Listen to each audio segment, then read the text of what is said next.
제가 지난주에도 김포 중소기업 융합주인가에 가서 좀 그 상공인들 대상으로 특강을 했었지만, CEO 과정 특강이나 이런 특강들은 일반인에게 풍수를 그분이 꼭 듣기를 원하는 게 아니라 그냥 일반인 단체의 주최 측에서 우리를 불러서 풍수나 사주명리학 강의를 하고 이제 그걸 또 듣게 되는 거지만, 오늘 여기 오신 분들은 풍수지리라는 강의를 듣기 위해서 오신 거죠. 맞습니까?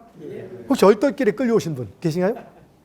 얼떨결에 사모님한테 끌려온 거예요? 박수 한번 쳐주세요. 이따 갈 때는 얻고 가셔야 될 거예요.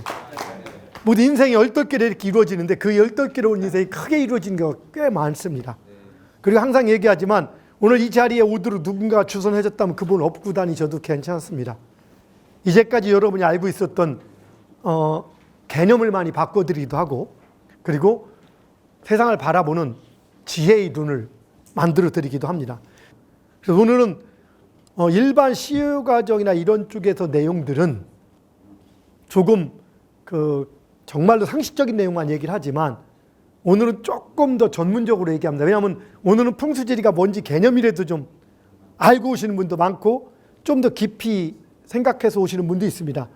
오늘 강의할 수 있는 시간 여건상 밤새도록 할 수 없기 때문에 모든 걸 얘기하진 못하지만, 그래도 잠깐이지만 상당히 깊은 내용들을 한번 얘기하고, 최소한 오늘 이 강의를 통해서 풍수지리에 대한 정확한 개념, 그리고 어떻게 활용할 수 있는지, 그리고 현재 풍수지리의 현주소가 어딘지까지 그렇게 알게 되는 그러한 시간이 아마 될 것이라고 봅니다. 하나의 우리의 사건들이 이루어지는 것들은 시간과 공간이 만나서 특정한 노력이나 행위를 통해서 이루어집니다. 언제, 어디서. 중요한 거죠. 언제, 어디서. 누가 어떻게 무엇을 인데, 결국에 가장 중요한 건 언제, 어디서인데, 여기서 어디서를 결정짓는 것 중에 하나. 이게 바로 풍수지리고 공간이죠. 언제를 결정짓는 것이 사주명리학입니다. 그런데 기존에 여러분이 알고 있는 풍수지리와 사주명리학은 몇 가지를 이제 소개의 개념으로 하고, 아예 이제 그냥 그 자리에서 오늘 귀하신 분들이 많이 왔지만 그냥 참고로 잠깐 옆에 서로 인사 좀 나누시죠. 서로 앞뒤. 옆에 분들 아시는 분들 옆에는, 모르는 분하고 인사하지 마시고 앞뒤로 인사 좀 나누시죠. 앞뒤로. 자, 따라서 반갑습니다. 반갑습니다. 오늘 이 자리 돈 벌러 오신 분, 돈 벌러. 그러면 지금 혹시 또 애인 만들러 오신 분, 술 친구 만들러 오신 분, 여기는 그런 목적이 아니잖아요. 공부하러 왔잖아요. 그래서 학문을 하기 위해서 왔기 때문에 가장 순수한 모임입니다.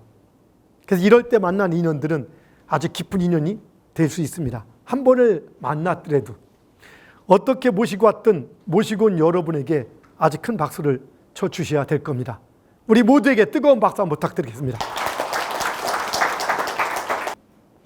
풍수지리. 우선 단도직입으로 묻겠다. 풍수지리가 뭔지 개념은 대략 어렴풋하게는 알고 있을 건데 정확하게 얘기를 한번 해보죠. 거기에 앞서서 제가 항상 강의할 때 하는 질문 중에 하나입니다. 풍수지리가 자연과학, 과학적인 학문입니까? 아니면 비과학적 학문입니까? 미신입니까? 과학입니까? 항상 이런 질문을 많이 합니다. 미신입니까? 과학입니까? 과학적인 학문입니까? 비과학적인 학문입니까? 괜찮습니다. 통계학 박수 한번 쳐주세요. 일단 중간에 이렇게 통계학의 경우도 일부는 들어가 있습니다. 내가 코끼리 보고 통나무입니다 할 때 맞았나요 틀렸나요 할 때 전체 코끼리를 설명한 건 아니지만 코끼리에는 통나무적 요소도 있습니다. 그래서 통계학적 요소도 들어가 있습니다. 그러나 풍수지리의 전반을 통계학이라고 얘기할 수는 없습니다. 그칠 때 그럼 풍수지리의 전반을 과학이냐라고 얘기할 수도 없습니다. 풍수지리의 전반을 비과학이냐라고 한다면 차라리 과학과 비과학을 치면 비과학이라고 말할 수 있습니다. 그래서 먼저 그 정의를 먼저 얘기해 놓고 나갑니다. 풍수지리가 뭔지를 얘기하기에 앞서 우리가 관념적으로 풍수지리를 바라보는 기준, 여기는 풍수지리를 바라보는 기준은 크게 한 세 가지를 볼 수 있겠죠. 하나는 맹신하시는 분들. 풍수지리는 과학이야. 무조건 맞죠. 과학이고 신비고 관계없이 무조건 믿는 분들. 한 가지는 풍수지리는 미신이야. 풍자만 나와도 쳐다도 안 보려는 분들. 또 한 분은 뭐 잘 모르겠지만 아주 뭐 학문적이진 않지만 가끔씩은 써먹을 수도 있는 것 같기도 하고 뭐 이렇게 어중뜨게 보시는 이제 그런 관점이기도 합니다. 두 가지를 보면은 한쪽은 과학적 학문이라고 인정한 분야 사람들, 그리고 한쪽은 비과학이라고 생각하는 분. 그런데 사람들은 참 재미있게 어떤 것들을 따질 때는 과학이란 잣대를 가지고 얘기를 합니다. 깊게 들여다보고. 그런데 사실은 과학을 내세우지만 사실은 상당히 감정적으로 아니면 직관적으로 판단을 내립니다.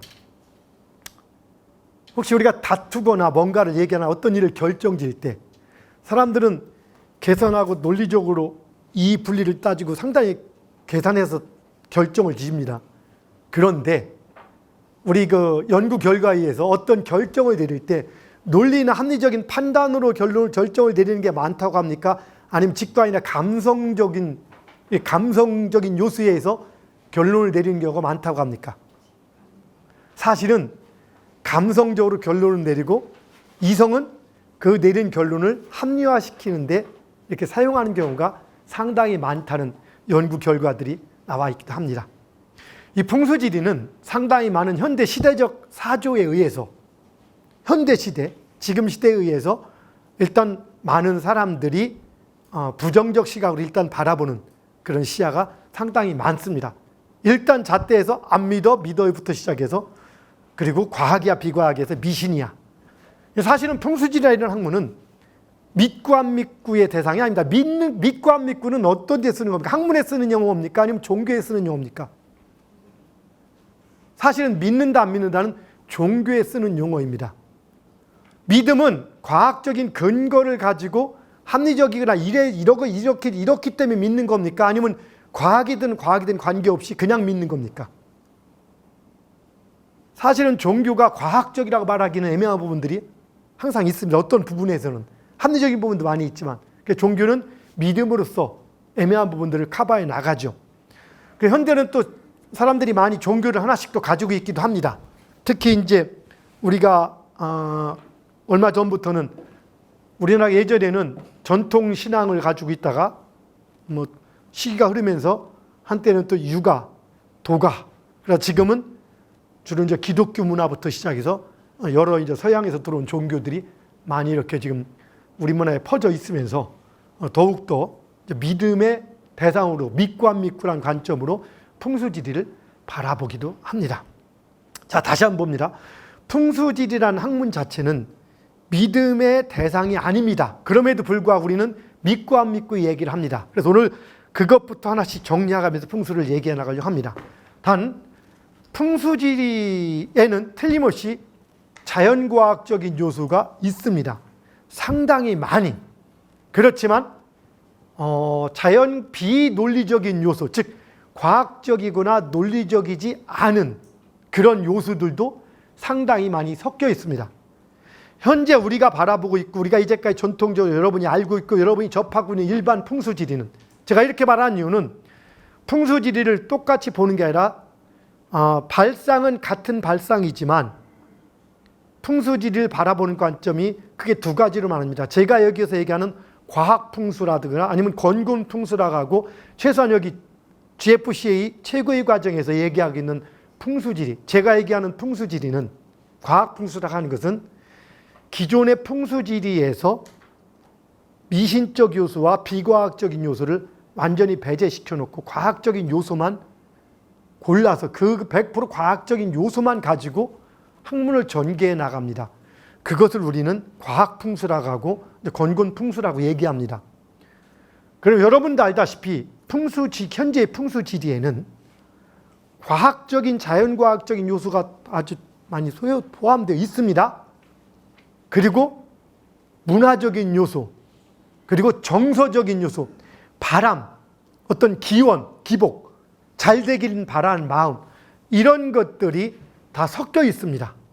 그래서 풍수지리를 하는 예전부터도 풍수지학자들이 객관적 근거나 합리적인 이치에 의해서 의존하는 폭도 있지만 사실은 저 객관화되어 있기보다는 직관이라든가 약간 주관적인 기준에 의해서 어떤 결정들을 하고 그렇게 결론을 내는 경우가 많은 게 풍수지리 학입니다.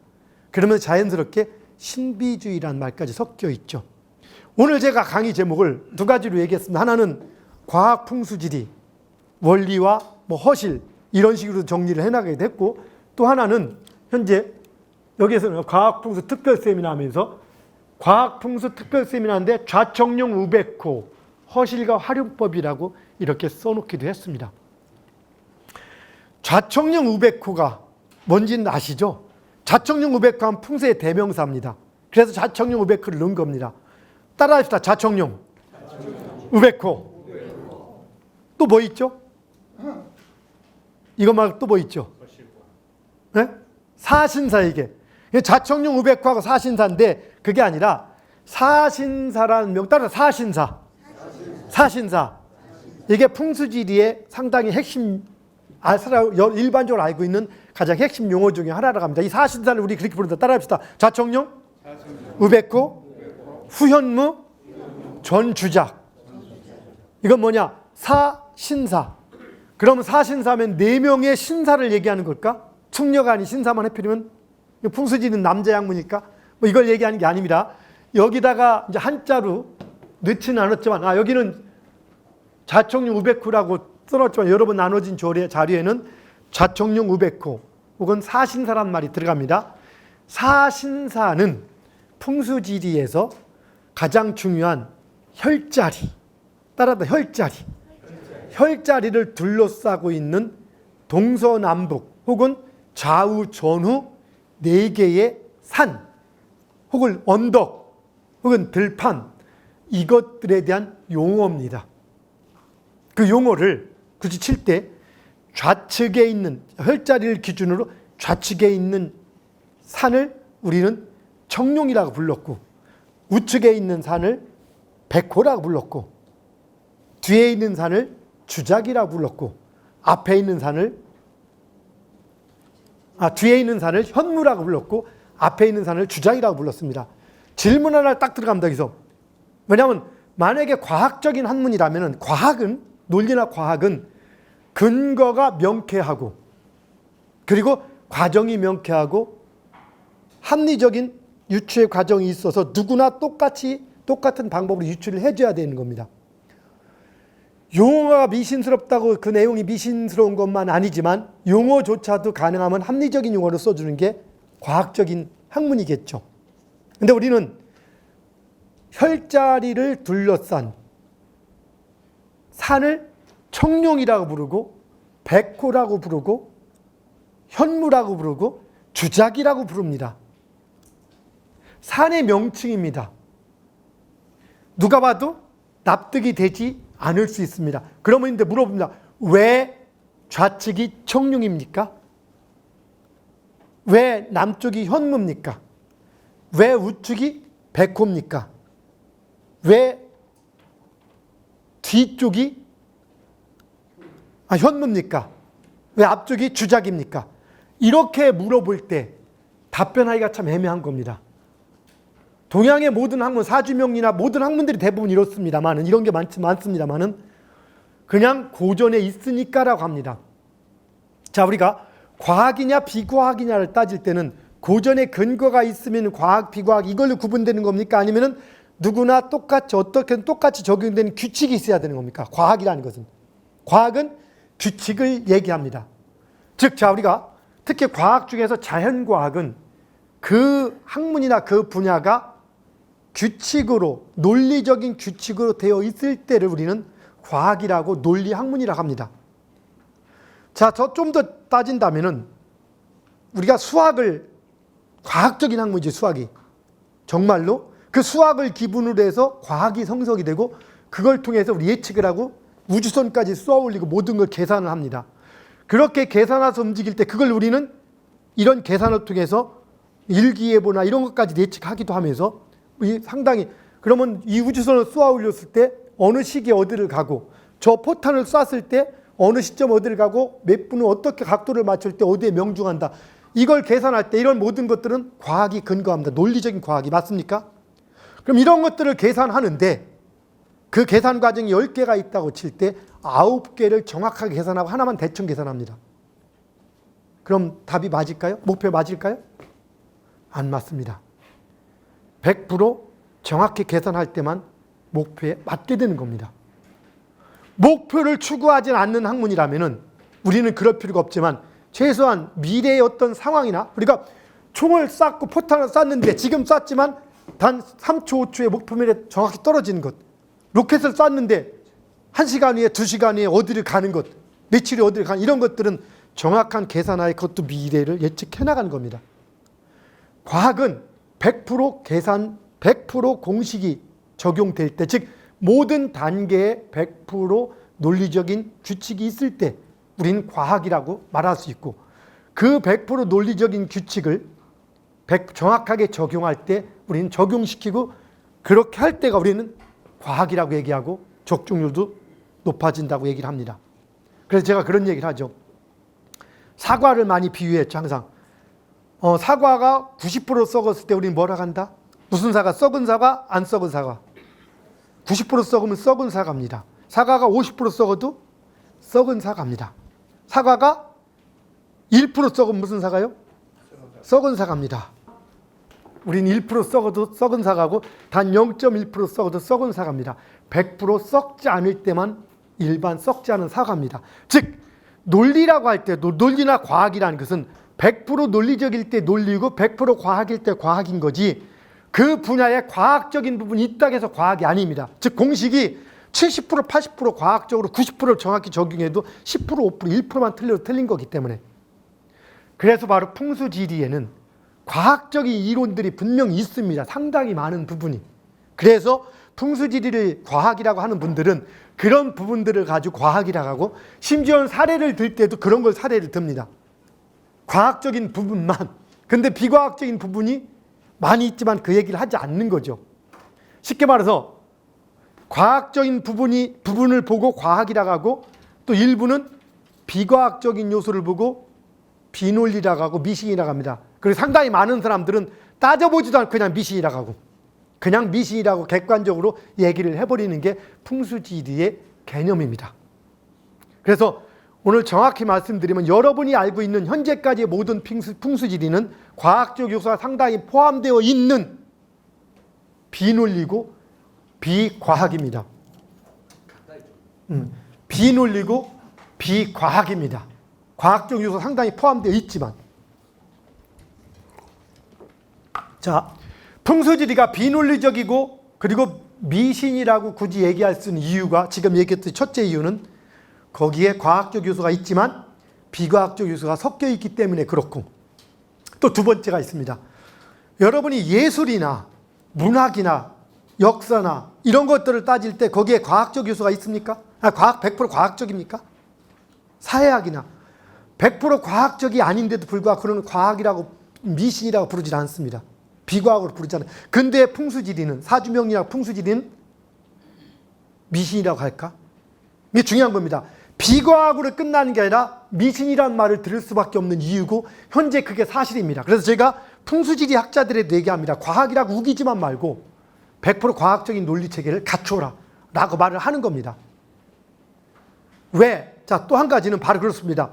역사나 문학이나 예술 같은 작품은 그 서술 자체로서 우리는 가치가 인정되는 겁니다.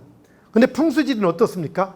즉 문학을 가지고 그걸 가지고 미래가 어떻게 될 것이다. 물론 그 미술 작품 가지고 값이 올라갈 것이다까지는 얘기하겠지만 그걸로 미래를 예측하고 예언하고 이런 게 또 없다는 얘기입니다. 근데 풍수지리는 어떤 자리에 집을 짓거나 어떤 자리에 묘를 쓰거나 이렇게 된다라면은 그 사람의 미래가 어떻게 된다며 얘기하면서 바로 미래에 직접적인 영향을 미치고 바로 미래를 예측하고 예견하는 그런 역할이 상당히 중요한 주 목적 중에 하나라는 얘기입니다. 즉 미래를 예측하는 것이기 때문에 바로 그럽니다. 우리가 달나라로 로켓을 쐈을 때 그게 30분, 한 시간에 어디 간 이것도 자체도 예측인 겁니다. 포를 쏘는 것도 예측인 거고 이런 모든 것들이 예측, 바로 예측의 기능 때문에 여기는 100% 논리적이야 하고 이렇게 예측의 기능을 가지고 있는데 100% 논리적이지 않고 비논리적인 요소가 섞여 있다 보니까 바로 여기에 미신까지 들어갑니다. 미신은 어떤 과학적이지 못한 것, 아는 것들, 합리적이지 않은 것들을 믿는 행위입니다. 심지어는 그러다 보니까 무작정으로 비법처럼 전해지는 내용들을 그냥 믿어버리는 거예요. 실제 신비주의에서 그냥 믿어버리고 왠지는 따지지 않고 그냥 믿어버립니다. 믿어버리고 거기에 대해서 믿기만 하는 것이 아니라 거기에 맞춰서 행동으로 움직이는 겁니다.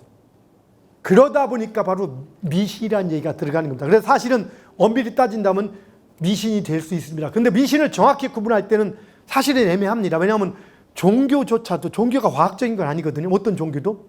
그렇게 따진다면 다 같이 미신에서 자유롭지를 못한데 현대 종교, 과학적인 종교들 그리고 대형의 종교들은 상당히 합리적인 방법들을 많이 동원하면서 그 안에도 나중에 올라가면은 거기에는 과학적으로 설명되지 않는 부분들이 상당히 많이 있지만 그거는 덮어놓고 그냥 그건 또 보편적인 종교로서 미신의 영역으로 얘기하지는 않습니다. 그런데 그렇게 다수의 종교가 아니거나 이런 학문들은 미신이라고 또 일방적으로 비판을 받아오고 있고 그리고 비판에서 자유롭지 못합니다. 즉 풍수지리가 미신이라는 소리를 듣는 이유는 시대적 현대적 사유 사람들이 그렇게 바라보는 시각도 있지만 풍수지리 자체에 아까 얘기한 비과학적인 요소와 이것이 예측의 기능을 가지고 있는 이런 요인 때문에 풍수지리를 현재 미신이라고 사람들이 얘기하고 거기서 자유롭지 못하다는 겁니다. 그럼 여기서 얘기하는 풍수지리, 제가 이제 건군 풍수라고도 하고 과학 풍수라고도 하는 것은 아까 말씀드렸듯이 이 중에서 100% 논리적인 부분만을 가지고 얘기를 해 나가는 겁니다. 그리고 100% 물론 마지막에 추론해낸 과정에서는 100% 논리적인 기준을 근거로 하면서 거기에서 가변성, 해석될 수 있는 소지의 폭은 두고서 그런 것들은 얘기해 나가면서 합니다. 그렇기 때문에 이게 100% 논리과학이라고 얘기를 해 나가는 겁니다. 자, 한번 봅시다. 지금 풍수지리에 대해서 일단은 미신과 안미신, 미신이냐 과학이냐 논리냐 비논리에 대해서는 정리가 됐죠. 두 가지로. 그럼 풍수지리의 개념을 한번 봅시다. 개념. 아주 쉬운 것. 풍수지리가 뭐 하는 학문입니까? 나 물어본 명단 찾는 학문? 맞습니까? 자, 그러면은 풍수지리가 과연 무엇이냐라는 개념을 봅시다. 개요. 정확하게. 여러분이 막연히 알고 있는 풍수지리, 명당 찾는 거 맞죠? 그리고 묘자리 잘 쓰거나 집터 잘 쓰면은 부자 된다는 학문. 맞습니까? 요게 우리가 알고 있는 풍수지리의 개념입니다. 조금 정리합시다.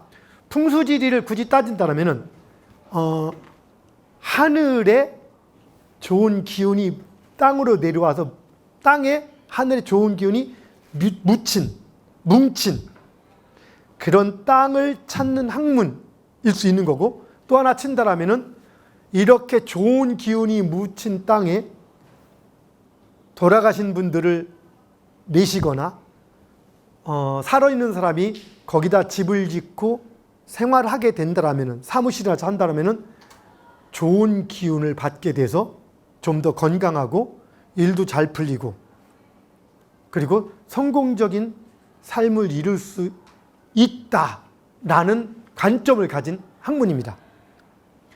좀 더 한 관점으로 본다면은 자연을 잘 이해하고 자연과 더불어 즉 자연을 일방적으로 활용하고 파괴하는 어떤 그 서양의 이런 개념이 아니고 그러니까 서양 관점에서 우리는 신의 아들이니까 자연은 이용의 대상이니까 파괴해서 썼다 이런 관점 아니에요. 동양은 자연과 더불어서 같이 상생할 수 있는 가장 효과적인 방법을 찾는 자연과학이라고 표현할 수 있는 게 풍수지리입니다.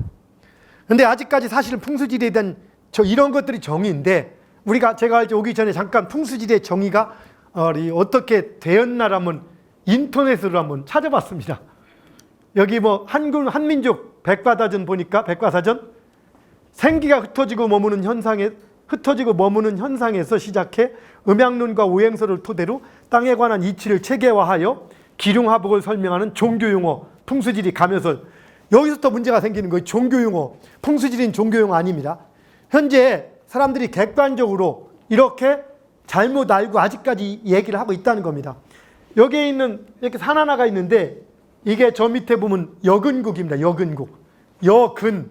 여성의 생식기를 의미한다 해서 여근국.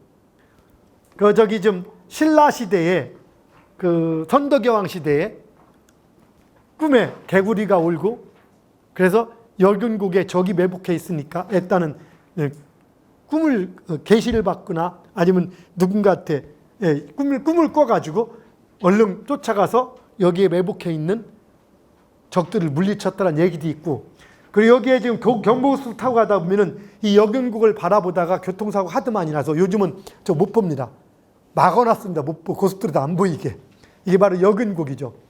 나중에 인터넷에서 자세히 보시면은 이렇게 좀 볼록 튀어나오다 약간 꼭 여근은 아니지만 그런 비슷한 이제 음핵 같은 그런 느낌들이 나오게끔 되어 있긴 합니다.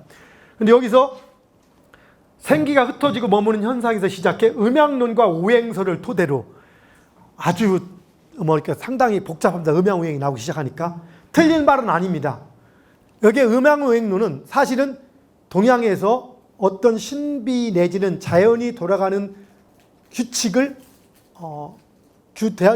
자연이 돌아가는 일정한 틀 규칙을 기호로 표시해서 설명한 규칙인 겁니다. 그래서 틀린 말은 아니지만 이것 때문에 오히려 문제가 생기기도 한 겁니다.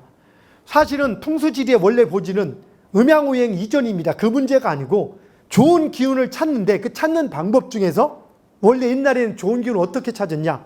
사람들이 길을 봤습니다. 그래서 딱 보고 여기 좋아 라고 했거나 혹은 상당히 오래된 절 같은 경우 여러분이 외국 여행을 하다 보면 오래된 사찰들 있죠. 사원들. 그런 곳이 기운이 무지하게 좋습니다. 그래서 실제 오랫동안 유지를 상당히 오래 유지하기도 하고. 근데 그런 것들을 음양오행을 꼭 따진 것이 아닙니다. 이것은. 그게 아니고 대부분들은 종교에서 우리도 유명한 사찰 보면 어떻게 졌냐 하면은 어느 날 갑자기 꿈에서 선몽에서 여기다 져라 해서 진 경우가 상당히 많이 있습니다. 그리고 간혹은 도선국사 같은 분이 점지해 준 것도 있지만 실제는 그런 경우가 더 많기도 합니다.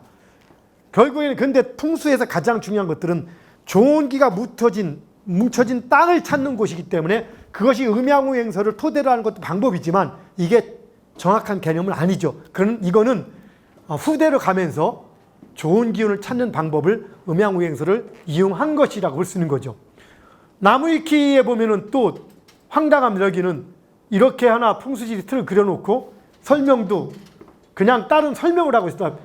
풍수지리 명당 자리는 분지 지형은 하늘에 바라볼 수 있는 자리를 말하며 이건 풍수지리에서 명당을 얘기합니다. 우리가 참 명당을 얘기해 봅시다. 명당이 정확히 뭡니까? 아까 좌청룡 우백구를 얘기할 때 제가 뭐라 했죠?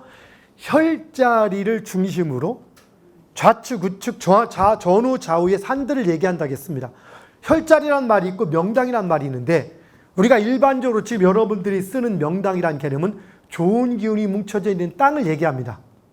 그래서 거기에 묘를 쓰거나 아니면 집을 짓거나 거기서 잠을 자면은 좋은 기운을 받는다 이렇게 되는 거죠. 거기서 풍수지리에 대표적으로 잘못되어 있는 허실이 또 하나 뭐냐? 좋은 묘자리, 명당 자리에 묘를 쓰고 아니면 명당 자리 집을 지면은 이 집을 명당 자리에 묘를 쓰는 것과 명당 자리에 집을 짓는 것이 부자가 되는 결정적인 요인이다. 맞습니까? 틀립니까? 아닙니까? 대답이 확실히 벌써 고개를 흔드시네요. 그럼 명당 자리, 즉 명당 자리, 명당 묘자리나 명당 집 자리는 부자가 되는데 좋은 요인으로 작용한다. 맞습니까? 틀립니까? 2번의 명제가 정확한 겁니다. 이 개념을 기존 풍수에서 정리를 못하다 보니까 여기서 오류가 생기는 겁니다. 무조건 좋은 묘자리 쓰면 부자 돼. 그래서 풍수지리 교수들 강의들 할 때 보면 그렇습니다. 내가 어느 대기업을 봐줬고 내가 어디서 뭘 했고 막 얘기를 합니다. 그리고 어느 대기업이 아버지 할아버지 묘자리를 옮기면서부터 이대가 여기 잘 됐습니다 라고 얘기를 합니다. 우리가 한 사람이 한 기업이 잘 되는 요인이 첫째 노력이 들어갑니까 안 들어갑니까? 들어가죠. 부모나 또 다른 환경 흔한 말로 사주팔자나 자기 때 들어갑니까 안 들어갑니까?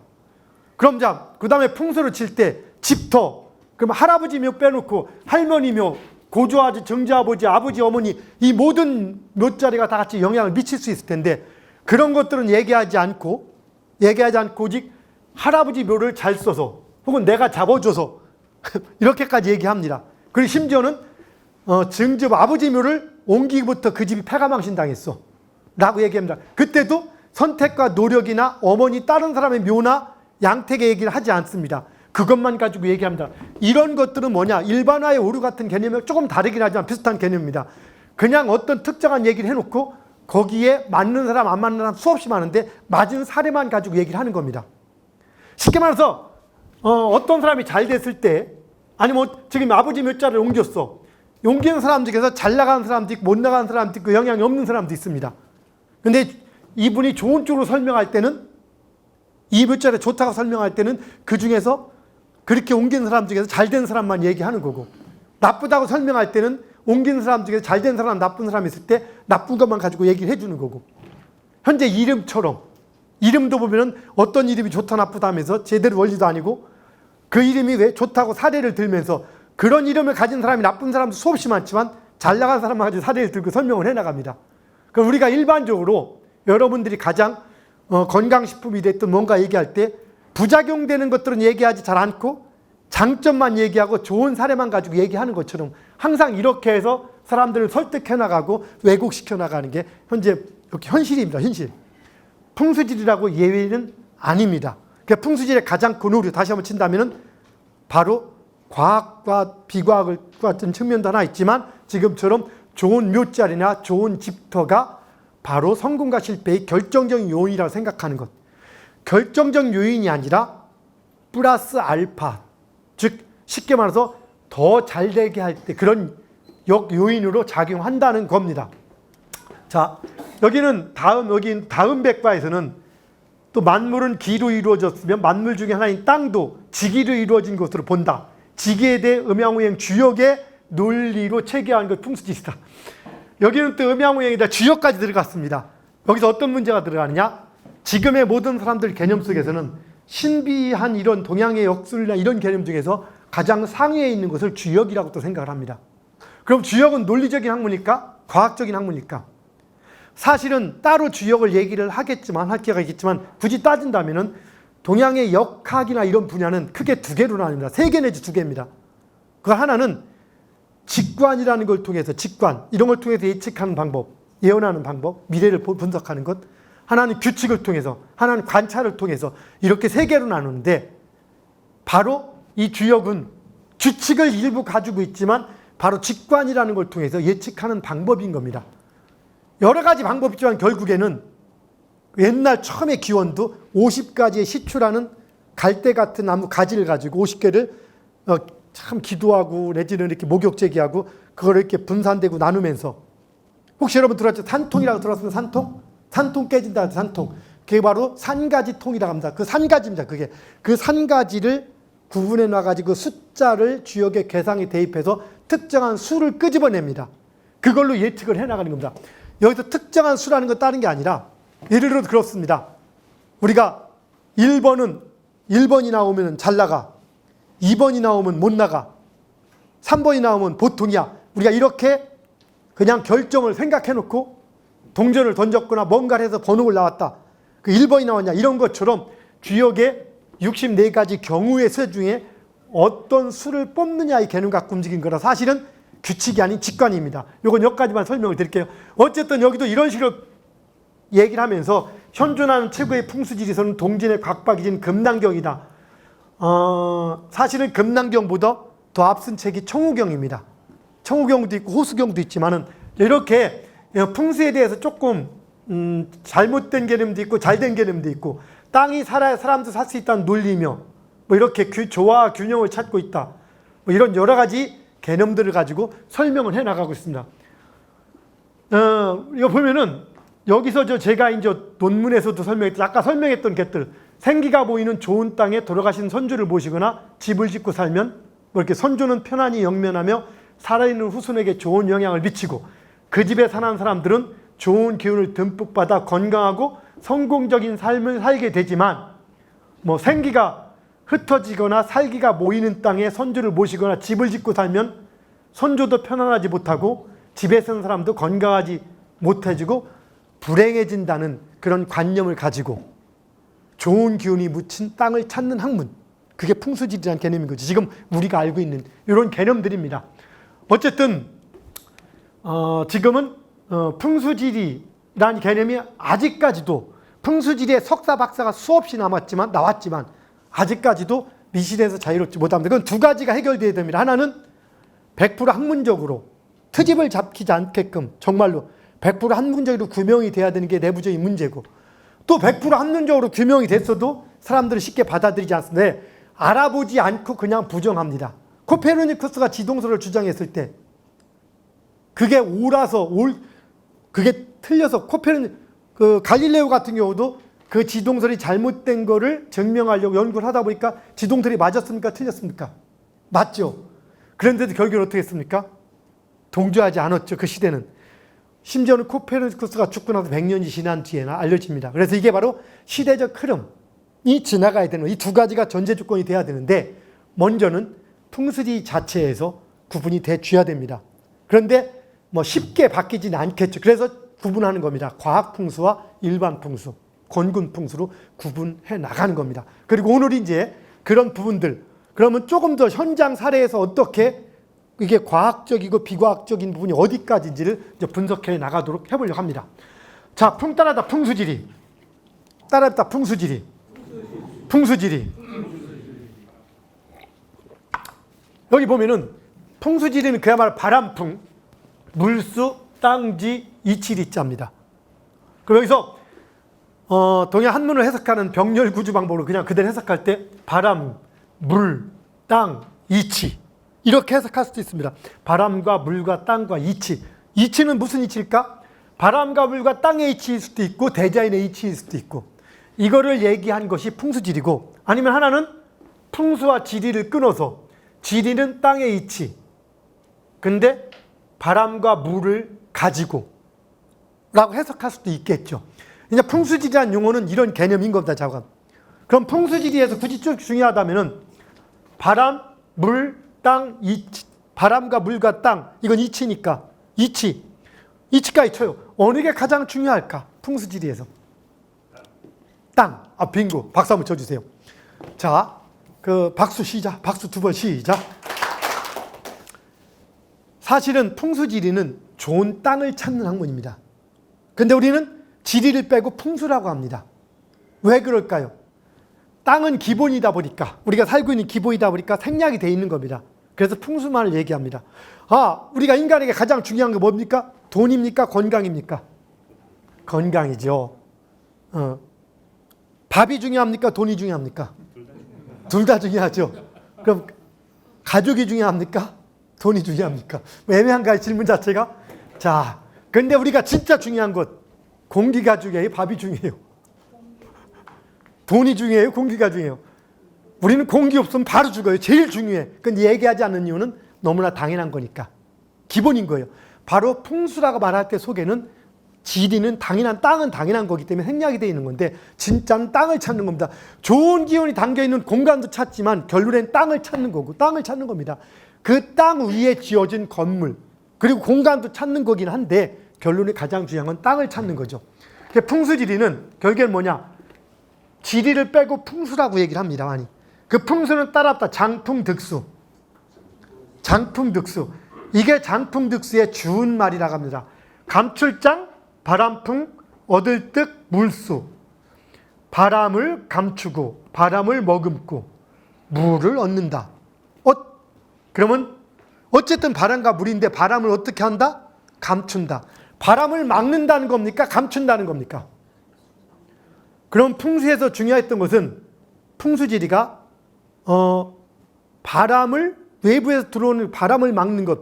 우리 전통적으로 집안에서 비바람 몰아치는 걸 막기 위해서 토굴 속에서, 이게 집의 원천이죠. 이 개념하고는 조금 다른 겁니다. 그건 방풍이라고 얘기했는데 방풍이 아니라 장풍입니다. 그 얘기는 바람을 머금는다는 얘기인 겁니다. 여기서 바람은 사실은 기를 얘기하는 겁니다. 기. 우리 고전에, 이 얘기는 풍수지리의 고전에 나오는 용어에서 따온 겁니다. 자, 좀 더 한번 봅시다. 여러분들은 풍수지리에 조금 수준들이 약간 많이 있으신 분들이라 학문적인 유래를 조금 얘기를 해보겠습니다. 풍수지리 명칭과 유래.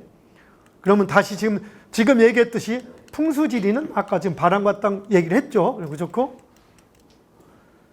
풍수지리를 지금처럼 항상 풍지리라 부르지는 않았습니다. 상지슬, 가묘학 이렇게 부르기도 하고. 그래서 옛날에 우린 지관이라고 들어봤죠. 지금도 기억나죠. 우리가 기억하는 우리 풍습에서 기억되는 것은 바로 윗세대, 그 윗세대 쪽의 내용들이 기억이 됩니다. 더 세대가 올라갈수록 우리 잊어버리죠. 근데 어쨌든 그래서 우리가 이제 대한민국에서 바로 윗세대면은 그 조선시대 후반까지 우리는 지관이라는 말을 많이 쓰기도 했었습니다. 우리 현재 대한민국 초반에도 많이 썼고 아직도 지관이라는 말을 조금씩 쓰죠. 여기에 관자가 들어간다는 것은 벼슬이 있다 없다? 있다. 그래서 벼슬을 가졌던 거랍니다. 지관이란 땅에 대한 관리라는 거지. 땅에 대한 관리. 이 지관은 땅을 사고 팔고 부동산 관리가 아니고 바로 현재의 의미에서 얘기하는 풍수지리의 관리가 들어가는 거죠. 한번 좀 더 본다면은 가묘라고도 썼었고 이게 모양형입니다. 형법. 이게 형법이라서 법률 얘기하는 게 아닙니다. 형태를 가지고 따지는 것. 상택, 터를 본다. 집을 본다. 집터. 상지, 땅을 본다. 풍수, 지리, 청랑, 청호. 이건 뭐냐? 청호자라는 사람이 지은 책이 풍수지리의 가장 상위 경전입니다. 청호경. 그래서 청호란 말도 썼고 또 청랑이란 말도 썼었습니다. 좀 더 본다면은 요 가묘란 말이 어떻게 보면 풍수에 대해서 가장 먼저 썼던 말 중에 하나라고도 하는데요. 한서라는 책. 이게 한나라 때 쓴 책입니다. 여기에 주로 나온 내용이기도 하고 이때는 풍수지리라는 용어가 공식 나오지 않지만 풍수지리는 여기 뭡니까? 아까처럼 개념. 현재 풍수지리 개념은 기운이 좋은 땅을 찾는다는 개념을 가지고 움직였을 때 여기서 단지 비바람을 막아주는 주택의 개념과는 다른 관점인 겁니다. 이렇게 7대의 개념이 한나라 때 처음으로 시작됐다고 보고 내내 이제 한나라에서 당나라까지 내려가면서 청호경이라는 이 청호자에서 청호경과 금난경, 호수경 이런 책들로 인해서 용어가 정리되기 시작합니다. 한서 보면 반고라는 사람이 32년에서 92년 사이에 이렇게 살아있던 분인데 사실은 반고 아버지 반표부터 시작해서 반고 여동생까지 40년에 걸쳐서 저술한 책이 한서라는 그 역사책입니다. 거기에 궁택지형, 가묘, 금괴이라고 해서 이런 것들이 현재의 개념에서 바로 풍수의 어떤 원리적인 개념들이 나오기 시작했던 겁니다. 이때는 풍수지리라는 말을 쓰진 않았던 거예요. 그래서 가묘학이라든가 이런 식으로 아까처럼 형법 이런 식으로 부릅니다. 여기 풍택지형 해서 형법, 가묘학 이런 식으로 불렀던 걸 아닙니다. 그러다가 상지라고도 불렀었고 우리나라에서는 어쨌든 그러다가 이제 청호자라는 사람이 청나라 따라고 청호자 둘 다 이제 한나라 때 사람이라고 하는데 반고는 역사학자로서 정확하게 실존 인물이고 청호자는 약간은 그 도인이다 보니까 과연인가 치고 책도 청나라 때 한나라 때 청호자가 졌다고 하지만 사실 그 뒤에 가서 양균송이라는 사람이 당나라 때 이렇게 내놓으면서 청호자가 졌다라고 얘기를 하는 겁니다. 그리고 심지어는 또 동질의 곽박이라는 사람이 이 청호경의 내용을 이렇게 말하자면 현종 왕명의 당나라 왕 현종의 명예에서라고도 하고요. 그래서 그걸 정리해서 금난경이라는 책을 만들어 놓습니다. 물론 이 금난경이라는 자체도 여기서 다시 한번 더 금난경 자체에도 결국에는 청호경을 근거로 해서 청호경과 호수경이라는 책까지 같이 정리해서 그걸 거기에 워낙 미신적인 예서나 황당한 얘기들이 많이 써 있기 때문에 그걸 학문적으로 좀 정리한 거예요. 조금 객관적으로 정리해서 만든 책이 이제 금난경인데요. 어쨌든 청호경을 현재 최초의 풍수 경전이라고 합니다. 장경이라고 불러요. 음양, 생기 이런 형태가 돼 있고 이게 청호경이라고 보통 책이기도 한데요. 그 다음 금난경 이거 장사라고 부르는데 동진 때 곽박이 현종의 명예에서 책을 정리합니다. 청호경하고 호수경을 정리해 놨는데 이걸 임금이 이 책을 너무 귀하다고 해서 어떡합니까? 혼자 비단 주머니에 싸서 보관합니다. 그리고 꺼내보고 딴 사람 못 보게 혼자 꺼내보고 이러다 보니까 비단금자 써서 금난경이라고 얘기가 된 겁니다. 그러니까 청호경하고 호수경을 정리해서 좀 해놓은 책이 금난경입니다. 그리고 여기 이게 현재 풍수지리의 모든 이론적 근거를 제공하는 겁니다. 그런데 이 책이 모두가 옳다는 얘기는 아닌 겁니다. 왜냐하면 청호경이라는 책이 워낙 미신적 요소가 많고 말도 안 되는 게 많으니까 그걸 줄여서 정리해 놓은 게 금난경인데 거기에도 말이 안 되는 미신적 요소가 있을 것이다 없을 것이다 당연히 있을 수밖에 없겠죠. 먼저 우리가 이런 것들에 대한 시대적 배경도 알아야 되는데요. 실제 여기서 풍수지리란 말의 유래는 우리 풍수는 양택과 음택으로 구분되죠. 양택이 뭡니까? 살아있는 집터를 산 사람의 집터고 음택은 돌아가신 분의 집터인데 현재 우리가 얘기한 풍수지리라는 용어는 음택에서 기인한 겁니다. 음택에서. 왜냐하면 이 금난경이라는 책을 결국엔 이게 장서입니다. 무슨 소리냐? 장사 지내는 내용을 정리한 겁니다. 동양에서 유교 문화가 들어오기 시작하고 하면서 장사 문화가 어떤 것도 같이 열게 되냐? 우리가 한때 지금도 좀 그렇지만 신분이 잘 나가고 못 나가는 것을 차량으로 그다음 집으로 이렇게 따질 때가 많았습니다. 그런 것처럼 한때 이때는 장사를 어떻게 화려하게 지내냐에 따라서 집안 가문이 잘 나가냐 못 나가냐 이런 게 있었습니다. 그러니까 여기에다가 우리 동양의 전통 효사상까지 곁들여서 유교 문화까지 곁들여서 상당히 강조되다가 지나치게 확대되는 그런 추세에 있을 때입니다. 그래서 이렇게 있는 풍수의 모든 황당한 이론들을 정리시켜 나가기도 하고 이렇게 하는 개념인데 어쨌든 간에 이렇게 한 책이 바로 우리 풍수지리의 가장 상위 경전이라고 불리는 겁니다. 여기 보면 따라하면 합시다. 여기서부터 따라합시다. 여기 금난경. 여기 호수경도 있고요. 호수경. 조선에 이렇게 청호경, 금난경, 동진 때 곽박이 졌다 호순신, 그 다음 명산론, 뭐 이렇게 여러 가지가 있는, 이게 조선 때 지리 4대 고시 과목이었다고 합니다. 이게. 우리 잡과라고 하죠. 물론 이게 중인들이 치는 과이기 때문에 양반과는 아니지만, 음양과라고도 하고요. 서원관이라고도 하고 여러 가지 이름을 불렸는데, 여기에서 관리는 아주 최고의 저기까지 올라가지는 않지만, 왕실의 문제하고 직결되기 때문에 상당히 대우를 받았고 퇴직후에서 대우를 받았던 그런 개념입니다. 우리가 항상 영모에 연관될 때 반드시 이런 도참 사상 같은 게 항상 같이 껴들고 답니다. 도참 사상이라는 풍수에서 전한 용어인데 어떤 특정한 상황에 의미를 부여해가지고 흥망성쇠 뭐 이런 것들을 예측하고 예견한 그런 개념입니다. 뭐 목자 득국설 뭐 이런 것처럼. 자. 금난경에 이런 게 있어. 따라합시다. 장자, 승생기야. 장자, 승생기야. 얘기는 뭐냐? 장사라는 것은 승생기. 생기, 탈승자입니다. 생기를 타는 것이다. 라고 얘기를 하면서 여기 무슨 말이 나오냐? 따라합시다. 기, 승풍즉산. 계수즉지. 이거 무지하게 유명합니다. 계수즉지. 이 계수즉지에 의해서 우리가 풍수에 묘자리랑 혈자리 무치들 찾을 때 가장 먼저 물을 찾으라고 합니다. 물. 왜? 기가 가다가 물이 있으면 뭉치기 때문에 그게 여기에 나오는 겁니다. 이거 뭐냐? 승풍. 기라는 것은 바람을 탄 즉 흩어진다. 그게 풍인 거 이게. 그 다음에 물의 경계를 만난 즉 멈춘다. 그럼 기를 풍수지리는 좋은 기가 뭉친 땅을 찾는데 바람을 타면은 기가 흩어지잖아. 그럼 바람을 안 타게 해야 되기 때문에 바람을 감싸야 돼. 바람을 감싸는 게 사신산 거예요. 자청룡 우백후 후연무 전주자. 그게 바로 사신산 거예요.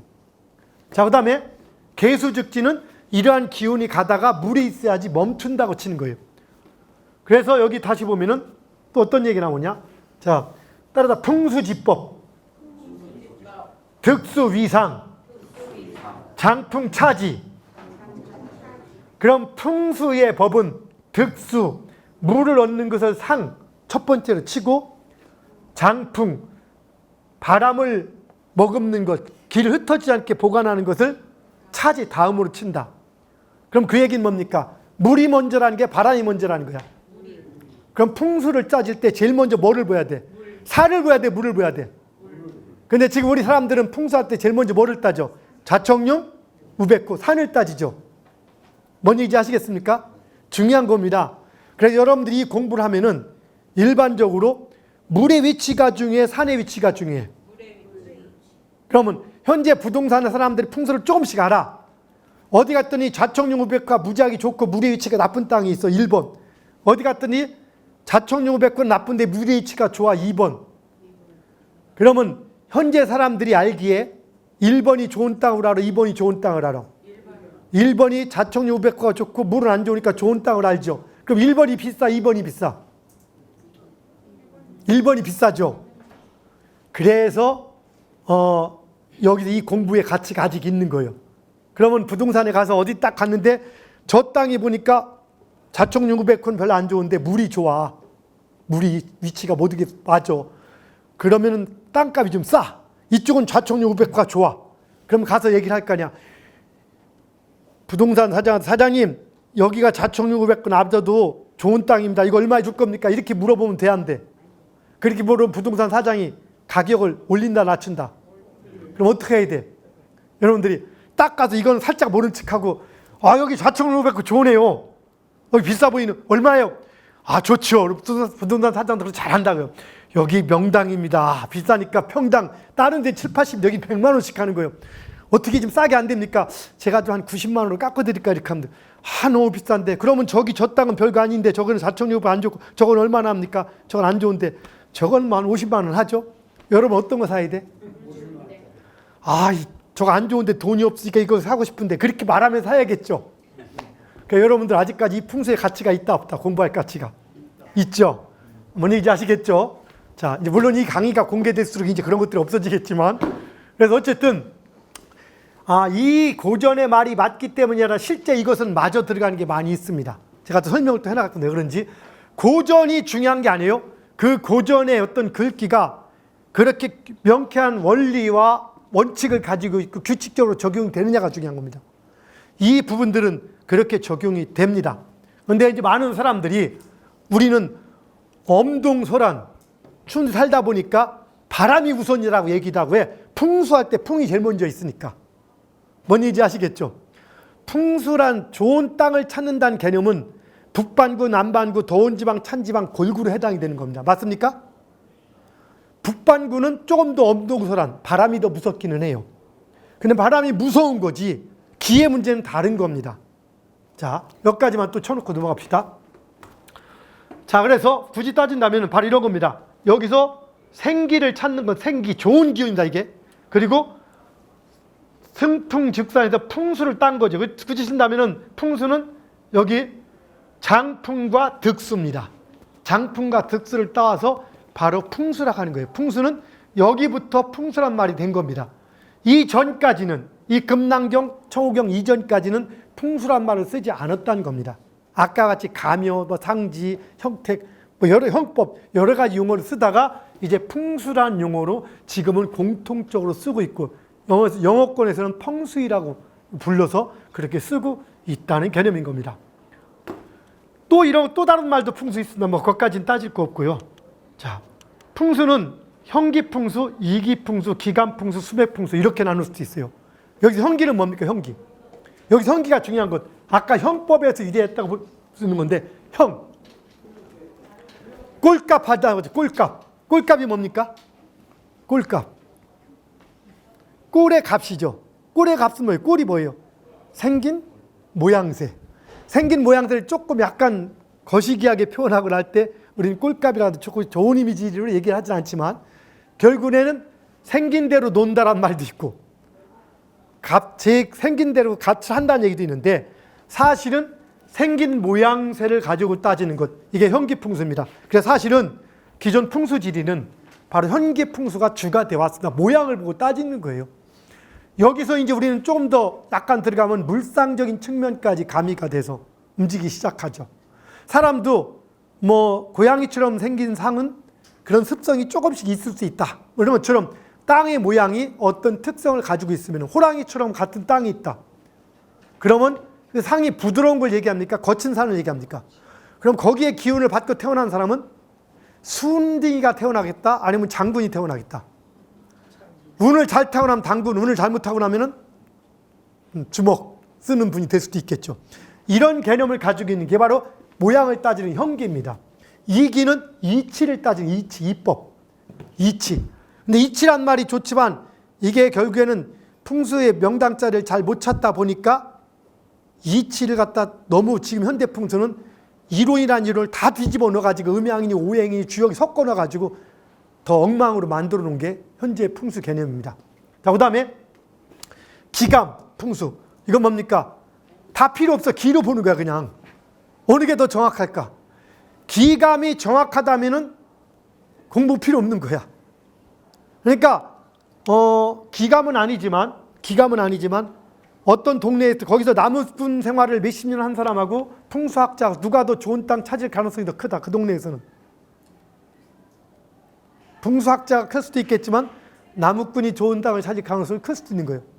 그리고 풍수를 공부 열심히 한 사람 있고 자다가 돌아가신 아버님이나 할머니가 점지해 준 사람, 이 땅이 좋다라고. 그러면 그렇게 점지해 준 사람하고 공부한 사람하고 누가 더 좋은 땅을 찾을까? 점지해 준 거예요. 그게 우리 대부분 오래된 절들의 사례입니다. 이게 현실이에요. 풍수지리가 더 미신 쪽으로 이렇게 의지될 수밖에 없는 이유도 거긴 겁니다. 사실은 풍수의 좋은 묘자를 딱 보고서 훑어준 사람이 있습니다. 둘째 아들, 셋째 아들 문제 있지. 그러면 그 묘자리를 보고 학문적으로 그게 다 나올 것이냐? 말할 수는 있지만 그렇게 적용되지 않아, 실제는. 그럼 어떻게? 그 묘자리를 봤을 때 신기, 직관이라는 것이 적용돼서 그게 툭 튀어나옵니다. 그래, 한때 우리 유명했던 지창용 선생님이라든가 육간 손석구 같은 분들은 땅속의 모습이 보이거나 그 기운이 보였어요. 지창용 선생님 같은 경우도 원래 그분이 뭐 금영, 용접 같은 쪽 일을 하다가 어느 날 갑자기 도사를 만나가지고 풍수적으로 빠진 거예요. 그래서 보였어요. 근데 그런 분들이 보일 때는 잘 움직이다가 어떤 시기가 지나면 그게 안 보입니다. 안 보일 때는 기존의 이론적 한 거 가지고 얘기를 합니다. 그럼 보일 때는 정확한데 안 보일 때는 그게 정확할까?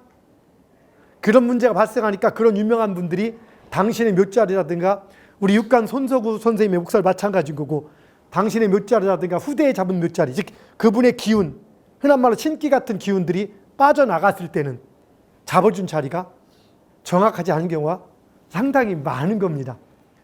이제 이것들을 좀 이해하셔야 할 부분들이 있습니다. 제가 여기서 잘못 얘기하면은 욕을 먹을 수 있는데 우리가 풍수답사로 육간 손석공도 가봤고 청호 지창영 선생님의 묘자를 다 같이 가서 검증도 해보겠습니다. 그 얘기는 오늘 여기서는 깊이는 하지 않겠습니다. 잘못하면 또 오해의 소지들이 있고 하니까요. 자, 어쨌든 그 다음에 수맥풍수. 이거는 옛날엔 존재하지 않았던 겁니다. 수맥이란 개념을 몰랐었습니다. 그러다가 후대에 들어서 수맥이 나오기 시작합니다. 아무리 사실은 기존의 이론 가지고 됩니다. 왜냐하면 좋은 혈자리는 곳에는 수맥이 당연히 없는 거예요. 수맥은 나쁜 기운이기 때문에. 그런데 수맥을 요즘은 따로 뽑아서 얘기합니다. 수맥 자체가 워낙 많이 알려져 있고 서양에서도 수맥은 많이 알려져서 아파트 건설 시공할 때 수맥에 대한 처방을 합니까? 안 합니까? 요즘은 하죠. 수맥도 처방하고 접지도 하고 공식적으로 하고 있습니다. 그런데도 또 미신이라고 얘기합니다. 재밌는 것은. 아주 재밌는 현상인 겁니다. 어쨌든 이렇게 크게 네 가지로 구분됩니다. 따라 형기풍수, 이기풍수, 기감풍수, 수맥풍수. 이렇게 네 가지로 구분되고 대상 기준에는 양택, 음택, 아까 얘기했죠. 양택은 산 사람, 음택은 죽은 사람. 통상 배산임수라고 많이 해요. 배산임수. 많이 얘기하죠. 뒤에 물이 있고 앞에 산이 있다. 이게 풍수질의 완벽한 기본은 아니지만 기본 중에 하나이긴 합니다. 사실은. 왜? 문을 딱 열었는데 앞에 산이 있어. 뒤에는 물이 있고. 그건 그냥 풍수가 아니라 일반 상식적으로도 맞지 않는 개념이기도 하고, 실제 풍수지리는 근데 중요한 게 땅의 기운을 찾는 학문이에요. 그럼 땅의 기운은 산에서 주로 온다고 보는 관점인 겁니다. 그렇게 땅의 기운이 오는데 앞에서 올까 뒤에서 올까 하면 보통 집 뒤에서 기운을 준다고 보는 관점인 거예요. 실제.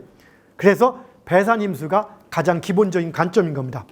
여기까지는 우리가 풍수를 얘기할 때 풍수의 유래적인 용어의 유래 같은 거 알아봤죠? 학문도. 그러면 풍수지리의 진짜 오래된 용어는 언제부터일까? 라고 치면은 사실은 풍수지리가 저 동굴 움막 같은 거에서부터 시작해서 그거는 사실은 풍수보다는 집터근데 풍수지리와 양택지, 음택지가 구분되기 어느 정도 선에서는 일치가 돼가기 시작을 합니다만은 동굴집 같은 경우도 넓은 의미에 보면 풍수지리를 할 수는 있습니다. 근데 현재 우리가 전통적으로 얘기한 풍수지리는 아까 얘기하는 청호경, 금난경을 기준으로 한다라면은 그거는 음택지, 묘자리에서 시작됐다고 볼 수는 있는 겁니다. 그런데 그 유래는 생각보다 오래됐죠.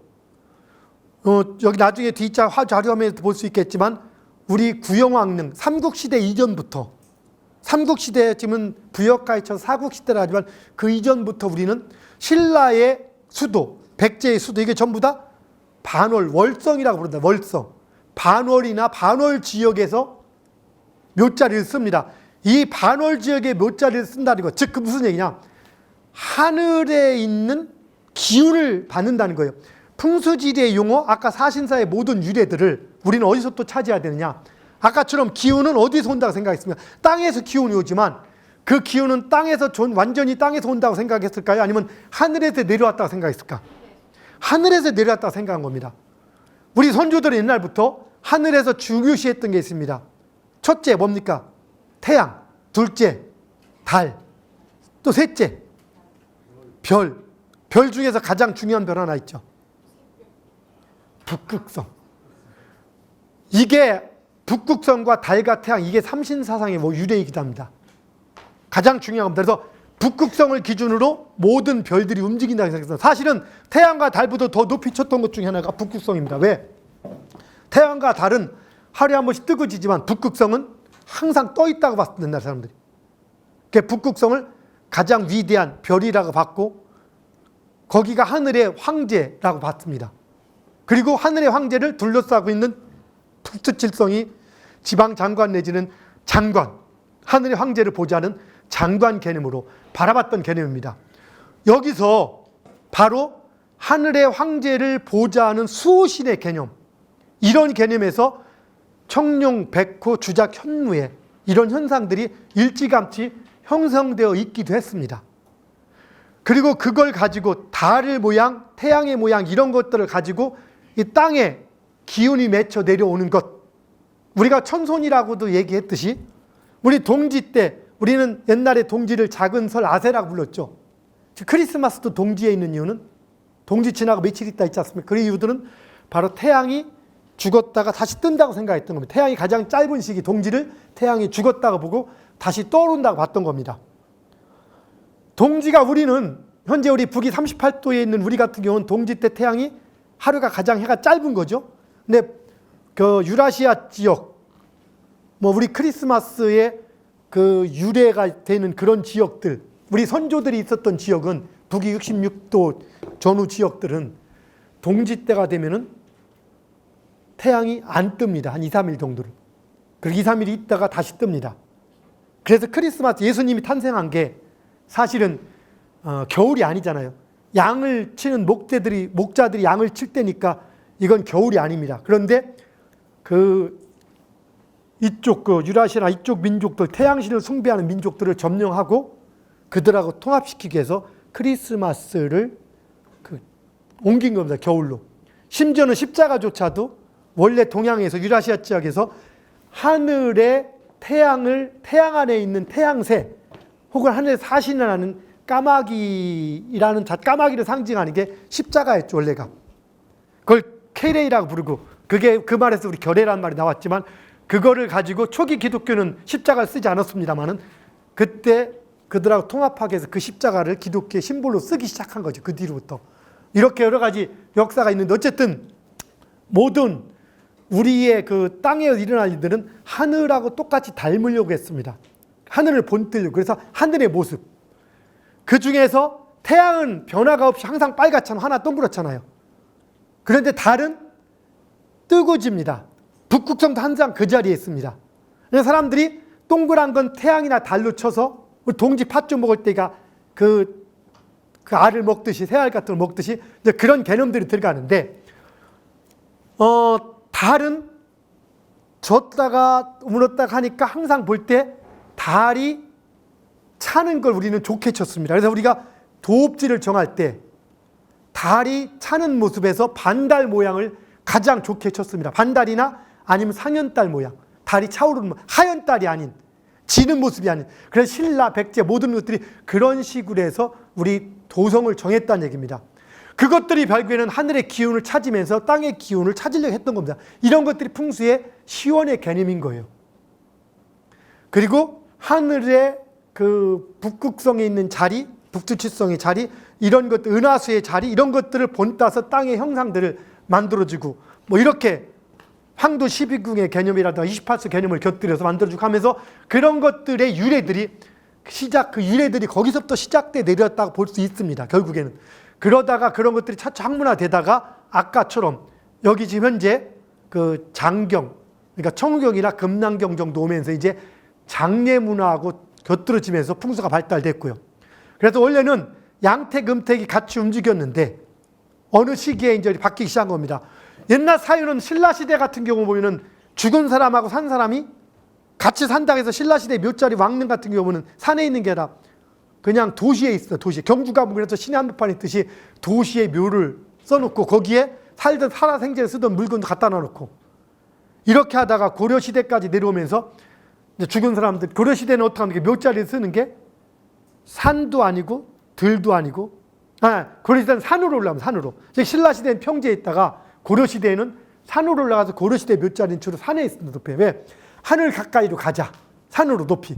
그러다가 조선시대 와서는 하늘, 산도 아니고 땅도 아닌 지역. 따로 비산, 비하라 가죠. 그래서 산 끄트머리 정도에다가 기운이 뭉친다 해서 거기다가 묘를 쓰기 시작하면서 음택이 상당히 활성화되기 시작하죠. 어쨌든 풍수지리는 통일신라시대부터 그 이전부터 그 이전 부족국가 시대부터 구영왕릉 같은 왕릉을 보면 옛날 왕릉 같은 경우도 보면은 그 우리 무령풍수라는 그 호랑이가 젖을 먹고 있는 애교호랑이 젖을 먹고 있는 그런 젖 지점에다가 왕릉 그 묘자리를 쓴다든가 하면서 풍수의 의미들이 이렇게 서서히 반영되기 시작했었고, 여러분 알다시피 뭐 고려는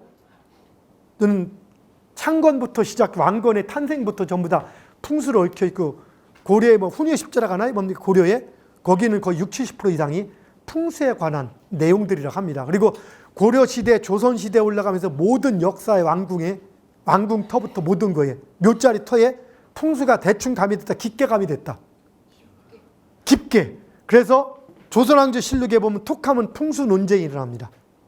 풍수 논쟁. 그래서 그 오죽하면 주유야풍이라 해서 낮에는 유기고 밤에는 풍수라 해서 하듯이 풍수를 가지고 조정해서 지금 같은 국무회의에서 풍수를 가지고 논하는 겁니다. 우리 역대 그렇게 오랫동안 풍수를 우리는 따져왔는데 그게 맞고 틀리고를 떠나서 어떻게 생각했냐.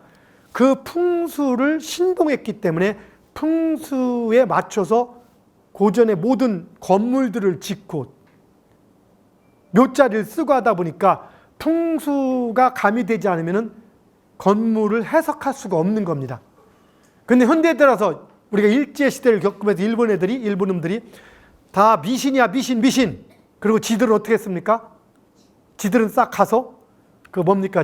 우리나라 좋은 땅에 말뚝 다 박아놓고 그러고 자기들은 그거 가지고 학문화 시켜놓고 그리고 해방이 되면서 기독교 들어오면서 우리는 풍수가 완전 지금 미신처럼 뭐 이렇게 얘기를 하고 있고 지금도 사람들은 급할 때는 풍수를 찾습니다. 혹시 여러분들 유교의 문화에서 예의가 중요할까 풍수가 중요할까? 율곡 선생 같은 경우는 풍수를 더 중요하게 따졌을까? 예의를 더 중요하게, 유교 예의를 더 중요하게 따졌을까? 여러분들 율곡 선생의 가정 묘자리를 가보면은 묘자리는 할아버지 밑에 아버지를 쓰고 아버지 밑에 이렇게 씁니다. 이게 맞죠? 그런데 율곡 선생 묘가 제일 위로 올라갑니다. 왜 이런 일이 벌어지느냐? 묘자리를 처음에 누군가 어디 쓸 때 보면은 좋은 자리 하나 씁니다. 가운데에다가. 후손이 생기니까 밑에 쓸 수밖에 없는 거예요. 계속. 근데 밑에 자리가 있다 없다 나중에. 없어. 그럼 여기서 갈등인 거야. 밑에 더 안 좋은 자리에 쓸 것이냐? 그러면 자손이 안 된다고 생각했어요. 근데 윗자리에 쓰면 유기의 예의 어긋나. 어떻게 쓸까? 윗자리에 썼습니다. 그리고 심지어는 사계 김장색이라고 해서 우리나라 그 동방 성현에 올라가 있는 뭐 부자가 올라가 있는 유일한 분이기도 합니다. 그 묘에 분양되기도 했던. 그런데 그 논산에 있는 사계 김장생 묘도 역장입니다.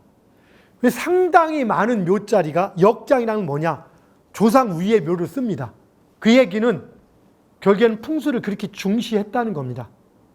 유계 예절보다도 더욱더.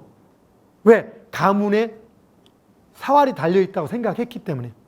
그리고 실제 풍수지리의 이론이 아까 좋은 영향을 미치는 게 사실인데 명문 대가집들의 묘자리를 가보면 대부분 좋은 묘자리에 들어가는 경우가 많습니다. 도로공사에 근무하시는 분들이 언제 한번 그런 얘기를 하더라고요. 저한테. 고속도로를 내기 위해서 묘를 파는데 아주 좋은 집 묘터를 파면은 푸른 황골이 나오거나 흙이 다르다고. 근데 그렇지 않은 일반 묘 가보면 시커멓고 땅 파면 땅을 팠을 때 일단 시커멓으면 좋은 땅, 나쁜 땅. 나쁜 땅입니다. 물이 있거나 나무뿌리가 있거나. 그리고 그 자손들이 잘 되는 경우도 있겠지만 힘든 경우가 많은 것 보편적으로 사실이기도 합니다. 그게 어쨌든 안 됐든 이런 것들 청와대토의 명당이라는 개념과 이런 부분들이 들어가는데요. 지금이 내가 시계가 없어서 안 보이네. 몇 분이죠? 아, 예. 자, 이제 좀 지금부터 이제 양택 풍수의 현장 얘기하고 청와대토부터 시작해서 우리 돈이문, 광화문 이런 것들이 왜 이렇게 됐는지에 대해서 한번 실질적으로 알아보는 시간을 가져보도록 합시다. 우리 이제 그 다음에 집토가 또 어떤지 이런 걸 알아보는 시간 갖도록 하고. 자, 박수 2번 시작. 잠시 한 10분만 쉬었다가